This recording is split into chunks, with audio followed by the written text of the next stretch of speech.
नमस्ते मेरे बच्चों, स्वागत है आप सभी का लर्निंग के इस बेहतरीन प्लेटफॉर्म पे। बेटा आज हम आपके लिए जो वीडियो लेके आए हैं उसका टॉपिक होने वाला है केमिकल कैटालिस्ट। देखते हैं कि नीट में 2020 से लेके 2025 तक इस टॉपिक से कैसे क्वेश्चन आए थे। चलिए जल्दी से वीडियो को स्टार्ट करते हैं। पहला क्वेश्चन है, which of the following statement is correct for the zero order reaction. तो बेटा जीरो ऑर्डर रिएक्शन क्या होती है? जीरो ऑर्डर रिएक्शन होती है अपने पास A0 minus AT is equal to KT। अब जब हाफ लाइफ की बात हो रही है तो हाफ लाइफ पे आके ये कंसंट्रेशन कितना हो जाएगा? आधा हो जाएगा। तो उस समय क्या आएगा? A0 ये इनिशियल कंसंट्रेशन है और उस समय कंसंट्रेशन इनिशियल कंसंट्रेशन का आधा हो चुका होगा is equal to KT half. तो ये क्या आ जाएगा? ये आ जाएगा हमारा A0 डिवाइड बाई 2K और ये फार्मूला आ जाएगा बेटा किसका? T हाफ का फार्मूला। तो पहला ऑप्शन क्या है? Half life is independent from the initial concentration. ये गलत है बेटा। हाफ लाइफ जो है वो इंडिपेंडेंट कंसंट्रेशन पे डिपेंड कर रही है। Half life is directly proportional to the initial concentration. ये बात सही है कि जो हाफ लाइफ है वो डायरेक्टली प्रोपोर्शनल है बेटा किसके? इनिशियल कंसंट्रेशन के। फिर rate of reaction is directly proportional to the concentration. ये बात बेटा देखो जीरो ऑर्डर के लिए ये बात सही नहीं है, क्योंकि जीरो ऑर्डर की रिएक्शन में क्या होता है? Rate is equal to K A raise to the power 0, या फिर रेट इज इक्वल टू क्या आ जाता है? हमेशा एक कांस्टेंट आ जाता है जो कि रेट पे डिपेंड नहीं करता है। तो बेटा ये वाली बात भी हमारे पास सही, rate of reaction is directly proportional to the concentration, ये वाली बात हमारे पास सही नहीं हो रही है। फिर है rate constant is independent from the concentration.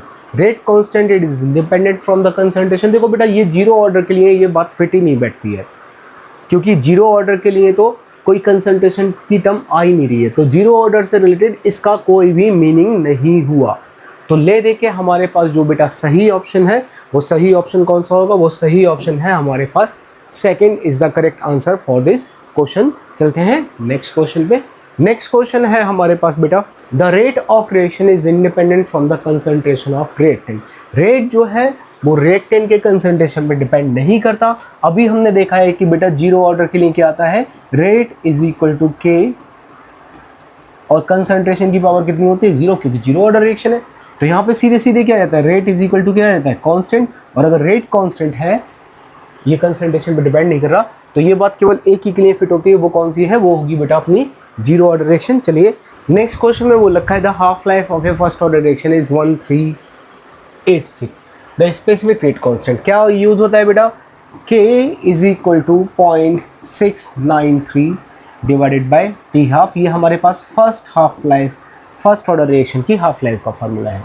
ठीक है, हाफ लाइफ हमें दे रखी है तो हमें K कैलकुलेट करना है। That is the specific rate constant. कितना आ जाएगा? 0.693 डिवाइडेड बाय 1386। अगर आप देखो तो इसको मैं लिख सकता हूँ मल्टीप्लाइड बाय यहाँ पे 1000 कर लिया और ये जाएगा 2 टाइम्स, तो ये हमारे पास क्या आ गया?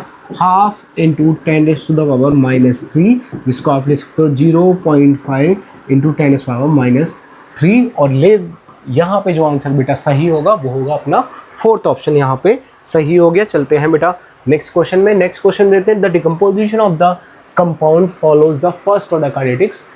T half is 230 minute and the time required for the 75 decomposition. देखो बेटा बहुत ही सिंपल सा क्वेश्चन है। जो भी फर्स्ट ऑर्डर की रिएक्शन होती है उसमें क्या होता है कि जैसे मान लो इनिशियली वो कितना है? 100% है, ठीक है, और एक T हाफ के बाद अब कितना डिकम्पोज हो गया? 50% डिकम्पोज हो गया। कितना बचा? अब वो 50% भाई डिकम्पोज हो चुका है तो 50% बच गया। अगर एक T हाफ और हम कर दें तो वो क्या होगा? 50% का भी आधा कितना हो गया? 25% हो गया। 2 T हाफ में वो कितना हो रहा है? 25% बचा और 100% में से 25% बचा है। इसका मतलब वहाँ पे 75% बेटा डिकम्पोजिशन हो चुका है। तो आप देखो बेटा कि T हाफ की वैल्यू 75% डिकम्पोजिशन होने के लिए हमें 2 T हाफ चाहिए। हमें कितने T हाफ चाहिए? हमें 2 T हाफ चाहिए। ठीक है, अब एक T हाफ की वैल्यू कितनी है? एक T हाफ की वैल्यू 230, तो 2 T हाफ की वैल्यू कितनी होगी? Multiplied by 2। कितना आंसर आ जाएगा आपके पास? आंसर आ जाएगा बेटा 460, जो है इसका बेटा सही आंसर होगा। ठीक है, तो ऑप्शन ए इसका सही है। चलते हैं नेक्स्ट क्वेश्चन देखते हैं।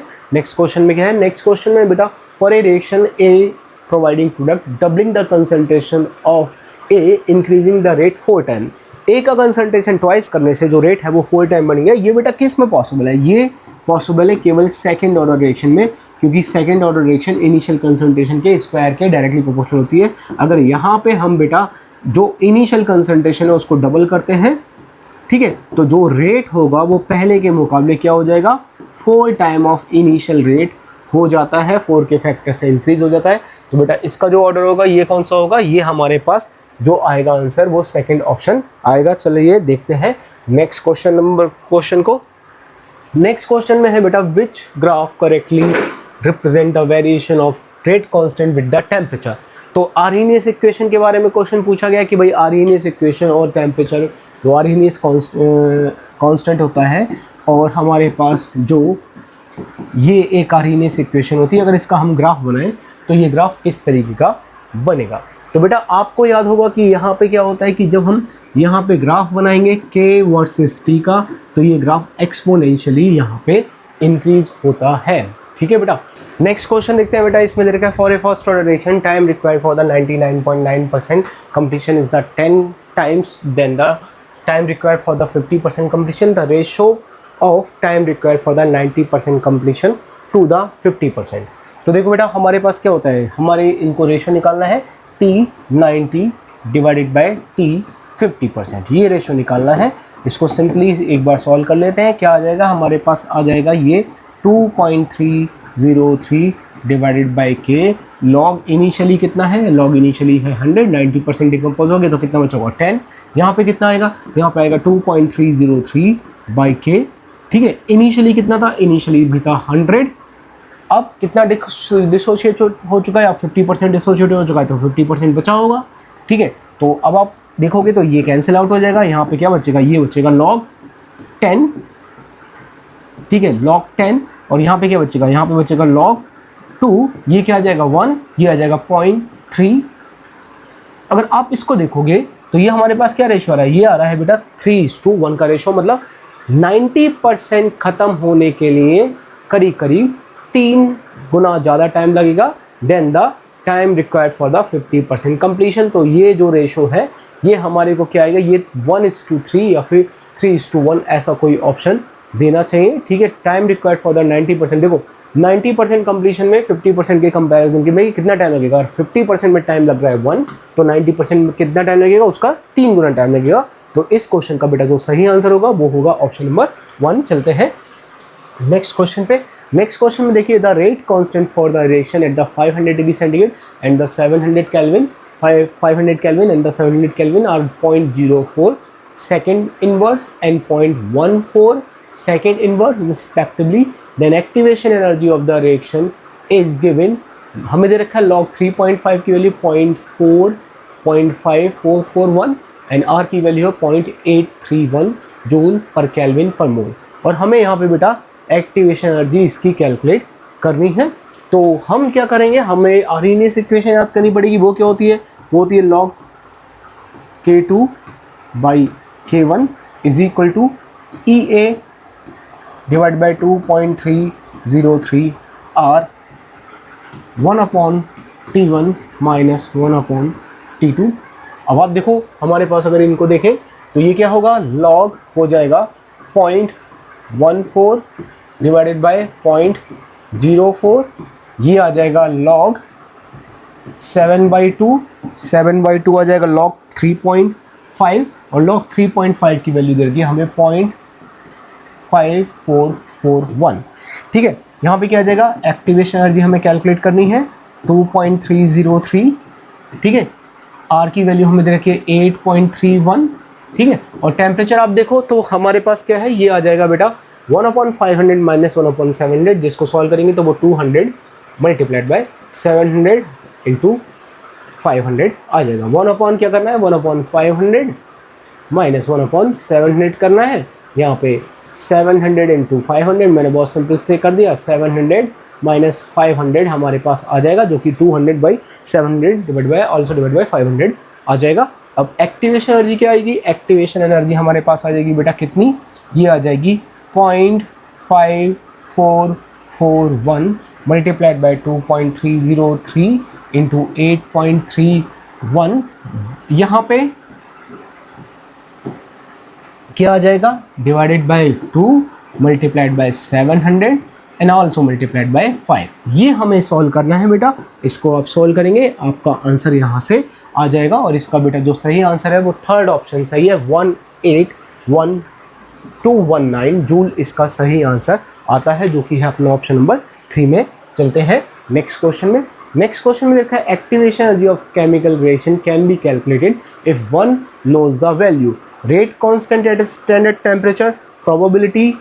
देखो अब रेट कांस्टेंट कैलकुलेट होने से, अगर रेट कांस्टेंट हमें पता भी है तो क्या बेटा हम एक्टिवेशन एनर्जी निकाल सकते हैं? ज़रा सोचिए, हमें किसी पर्टिकुलर टेम्परेचर पे रेट कांस्टेंट पता है और टेम्परेचर पता है, लेकिन हमें आर्हीनियस फैक्टर नहीं पता। आर्हीनियस फैक्टर नहीं पता तो यहाँ से आर चलो पता है, आर भी कांस्टेंट है पता है, लेकिन आर्हीनियस फैक्टर अननोन है, इसलिए हम एक्टिवेशन एनर्जी नहीं निकाल सकते। तो पहले वाले से नहीं निकाल सकते, प्रोबेबिलिटी ऑफ कोलिजन से नहीं निकाल सकते, ओरिएंटेशन ऑफ पार्टिकल से नहीं निकाल सकते। लेकिन अगर रेट कांस्टेंट 2 डिफरेंट टेम्परेचर पे दे रखा है, तो जैसे हमने लास्ट क्वेश्चन में आर्हीनियस इक्वेशन को यूज़ करके एक्टिवेशन एनर्जी कैलकुलेट की है, उसी तरीके से इस क्वेश्चन में भी आर्हीनियस इक्वेशन को यूज़ करके एक्टिवेशन एनर्जी कैलकुलेट की जा सकती है। क्या होगा बेटा वो, log K2 by K1 is equal to activation energy EA divide by 2.303 multiplied by R 1/T1 minus 1/T2। ये हमारे पास आर्हीनियस इक्वेशन। अगर हमें 2 डिफरेंट टेम्परेचर पे रेट कांस्टेंट गिवन है और R हमें पता है, तो यहाँ पे केवल एक ही अननोन वैल्यू रह जाती है, वो होगा अपना एक्टिवेशन एनर्जी। ठीक है, तो यहाँ पे जो सही आंसर है वो है बेटा फोर्थ ऑप्शन, यहाँ पे सही होने वाला है। चलते हैं नेक्स्ट क्वेश्चन में। नेक्स्ट क्वेश्चन में बेटा activation energy of the reaction quadruple, मतलब वो 4 गुना हो जाती है when temperature increases from the 327 degree centigrade मतलब 300 केल्विन टू 57 डिग्री सेंटीग्रेड मतलब 330 kelvin. Calculate the energy of activation. तो देखो बेटा यहाँ से हम क्या कर सकते हैं, यहाँ से आप देखिए इसको लिख सकते हैं log K2 by K1 is equal to क्या आएगा, ये आ जाएगा EA अपॉन 2.303 इंटू R। ठीक है, और ये क्या आ जाएगा, ये आ जाएगा 1/, पहला टेम्परेचर कितना है 300 और बाद में टेम्परेचर कितना हो गया 330 केल्विन। ठीक है, अब ये वैल्यू हमें दे रखी है 4, तो ये log 4 की वैल्यू कितनी आती है 0.602। एक्टिवेशन एनर्जी हमें पता करनी है, डिवाइड बाय 2.303 इंटू 8.314। ठीक है, और उसके बाद हमारे पास यहाँ पे क्या आ जाएगा, ये आ जाएगा 30 डिवाइडेड बाय 300 इंटू 330। और क्रॉस मल्टीप्लाई करिए, क्रॉस मल्टीप्लाई करेंगे तो क्या आ जाएगा, एक्टिवेशन एनर्जी यहाँ से आएगी हमारे पास 0.602 into 2.303 into 8.314। It is also multiplied by the 300 as well as the 330 and it should be divided by the 30। अब इसको हमें सॉल्व करना है और सॉल्व करने से बेटा हमारा जो यहाँ पे आंसर आएगा, ये आंसर करीब करीब हमारा आता है 38040 जूल, जिसको किलो जूल में जब लिखेंगे तो ये आ जाएगा 38.04 किलो जूल। तो यहाँ पे जो बेटा हमारा सही आंसर होगा वो आंसर होगा अपना 1 आंसर सही आ जाता है इस क्वेश्चन का। चलते हैं नेक्स्ट क्वेश्चन पे। नेक्स्ट क्वेश्चन में बेटा rate constant for the reaction is 0.03। How much time does it take for the 7.2 mole per litre concentration of the reactant to get reduce to the 0.9 mole per litre. ठीक है, तो ये देखो बेटा, क्योंकि rate constant की value देखो, rate constant की यूनिट है सेकंड इनवर्स। अब जो सेकंड इनवर्स है वो किसकी यूनिट होती है, ये तो बेटा फर्स्ट ऑर्डर की रेट कांस्टेंट की यूनिट होती है। तो यहाँ पे रेट कांस्टेंट की यूनिट को पहचान के हमने ये पहचान लिया कि भाई ये रिएक्शन के कौन से ऑर्डर की है, ये फर्स्ट ऑर्डर की रिएक्शन है। और फर्स्ट ऑर्डर की रिएक्शन है तो बेटा हम क्या करेंगे, तो हमारे पास आता है 1/80 minus 1/A0 is equal to KT। 1/80 initially, अच्छा इसको एक और तरीके से बेटा अप्रोच किया जा सकता है, ऑल्दो इससे भी हमारे पास आ जाएगा, लेकिन एक बहुत सिंपल सा तरीका है। देखो बेटा 7.2 है, इसको जब हम पहली टी हाफ में लेके जाएंगे तो ये कितना हो जाएगा 3.6। जब इसको एक टी हाफ और करेंगे तो ये कितना हो जाएगा 1.8, और एक इसका टी हाफ और करेंगे तो ये कितना हो जाएगा, ये हो जाएगा 0.9। मतलब यहाँ से यहाँ तक 7.2 से लेके 0.9 तक होने में हमारे को 3 टी हाफ यूज़ करनी पड़ी। अब टी हाफ का फॉर्मूला क्या है, टी हाफ का formula for the first order reaction होता है 0.693 डिवाइडेड बाय के की वैल्यू कितनी है 0.03। अब इसको हम लिख सकते हैं 693 डिवाइड बाय 30। तो आप 3 से करिए, ये 10 टाइम जाएगा और ये जाएगा बेटा 231, या फिर ये जाएगा 23.1। ये एक टी हाफ की वैल्यू है, लेकिन हमारे को तो कितनी चाहिए 3, तो इसको 3 से मल्टीप्लाई करेंगे बेटा, 3 से मल्टीप्लाई करेंगे कितना आ जाएगा, ये हमारे पास आंसर आ जाएगा जो कि हमें सही दे रखा है बेटा इन द ऑप्शन नंबर 3। तो बहुत ही सिंपल सा क्वेश्चन था, हमने वैसे ही कर लिया, हमें ये वाला फॉर्मूला यूज नहीं करना पड़ा, एक सिंपल से तरीके से हमने इसको सॉल्व कर लिया। अब अगला क्वेश्चन देखते हैं बेटा, ये है कि if half life t half of the first order reaction is 1 minute then time required for the 99.9% completion of the reaction is closest. बेटा ये बहुत ही इजी क्वेश्चन है, ये बात लगभग हर जगह पढ़ाई जाती है कि time of completion is approximately 10 time of t half which is considered as 99.9% completion. जब फर्स्ट ऑर्डर रिएक्शन में 99.9% कंप्लीशन हो जाए उस समय हम ये मानते हैं कि वो फर्स्ट ऑर्डर की रिएक्शन कंप्लीट हो चुकी है, ठीक है। तो और ये जो टाइम आता है ये कितना आता है, ये अपना जो 0.693 था जो फार्मूला बाई के, उसके लगभग 10 टाइम आता है। तो time of completion is the 10 time of t half, ठीक है। तो बहुत ही सिंपल सा क्वेश्चन है, तो यहाँ पे क्या आंसर आएगा 10 मिनट। अगर हाफ लाइफ है 1 मिनट तो उसको कंप्लीट होने में कितना लगेगा 10 टाइम ऑफ टी हाफ, मतलब कि 10 मिनट वहाँ पे लग जाएंगे। यहाँ पे आंसर बेटा अपना सेकंड हो जाता है। तो बेटा अभी देखिए आज की क्लास के लिए इतने ही क्वेश्चन थे, केमिकल काइनेटिक्स से इतने ही क्वेश्चन आए हैं। अब जल्दी से मिलेंगे अपनी अगली क्लास में, वहाँ पे हम डिस्कस करेंगे अपना नेक्स्ट टॉपिक जो होने वाला है इलेक्ट्रोकेमिस्ट्री। इलेक्ट्रोकेमिस्ट्री के ख़त्म होते ही हम लोग अपना ऑर्गेनिक केमिस्ट्री और इनऑर्गेनिक केमिस्ट्री भी जल्दी से स्टार्ट करेंगे। For this time thank you and good bye.